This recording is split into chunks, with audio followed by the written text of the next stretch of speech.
21 लाख रुपए के वो काम करने के सरपंचों को पावर दी है। तो ये एक बहुत बड़ी खुशी की बात है और बहुत बड़ा सम्मान जो है सरपंचों को दिया गया है।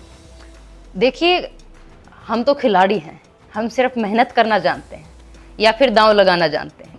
प्रदेश के अंदर तो बाप बेटे और देश के अंदर माँ बेटे, ये सिर्फ क्या नाम है परिवारवाद से बाहर निकल ही नहीं पा रहे हैं। हमारे जो सरपंच जो थे, सरपंच प्रतिनिधि, उन सब को आज एक पिटारा खोल के उनको बहुत बड़ी सौगात उनको सब सरपंचों को दी है। तो उसके लिए माननीय मुख्यमंत्री जी का मैं तहे दिल से धन्यवाद, आभार प्रकट करती हूँ और बधाई देती हूँ।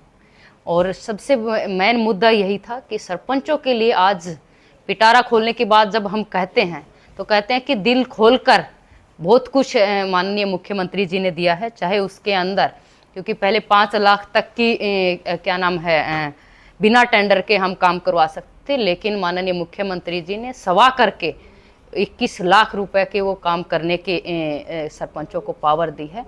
तो ये एक बहुत बड़ी खुशी की बात है और बहुत बड़ा सम्मान जो है सरपंचों को दिया गया है।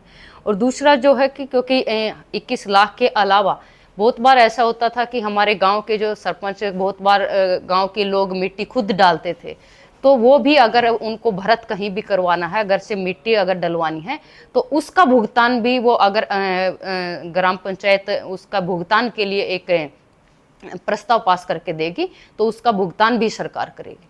पहले जो सरपंचों में खिलाफ भी रहे हैं जी, पहले क्यों नहीं किया? क्योंकि चुनाव नजदीक आया, उस समय सरकार को याद आया? नहीं, ऐसा कुछ नहीं है, लेकिन इस चीज के ऊपर पूरा वर्क किया गया है। और जैसे ही सब चीज़ों के ऊपर वर्क करके और माननीय मुख्यमंत्री जी ने इस चीज़ को महसूस किया कि हमें ये सरपंचों को ये पावर देनी चाहिए, और उसके साथ साथ ग्राम सचिव की भी एसीआर लिखने का काम जो है उसकी पावर सरपंच को दी गई है, ताकि कोई भी काम होगा तो गांव का काम और गांव का विकास नहीं रुकना चाहिए। इसके लिए माननीय मुख्यमंत्री जी ने एसीआर लिखने की पावर भी सरपंचों को दी है।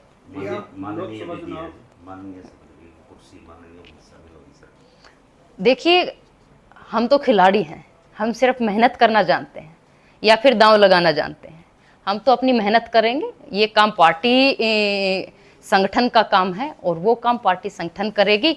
हम अपना धरातल के ऊपर मेहनत करेंगे और लोगों की जो समस्याएं हैं उनका समाधान करेंगे, लोगों के सुख दुख में हमेशा शामिल रहेंगे। जिस प्रकार से देश और प्रदेश की स्थिति हम जब देखते हैं, कांग्रेस की अगर स्पेसिफिक बात करें तो ऐसा है कि प्रदेश के अंदर तो बाप बेटे और देश के अंदर माँ बेटे, ये सिर्फ क्या नाम है परिवारवाद से बाहर निकल ही नहीं पा रहे हैं।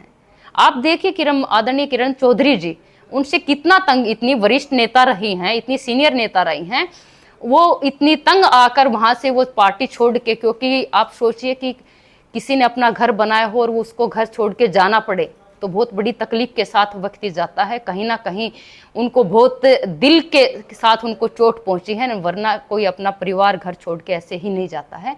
और मैं आदरणीय किरण चौधरी जी का भी सम्मान करती हूं, स्वागत करती हूं कि उन्होंने ये सही समय पर सही फैसला लिया और बाप बेटे की परिवारवाद वाली राजनीति से बाहर निकल कर उन्होंने देश हित और प्रदेश के हित में ये निर्णय लिया है। उसके लिए मैं उनका स्वागत, बधाई देती हूँ। और जो बाप बेटे की हम बात करते हैं तो मैं मानती हूँ कि ऐसे लगता है कि देश और प्रदेश के अंदर एक महायुद्ध सा छिड़ गया कांग्रेस के अंदर, क्योंकि वो बाप बेटे से बाहर नहीं निकल पाता है और माँ बेटे से बाहर नहीं निकल पाती है।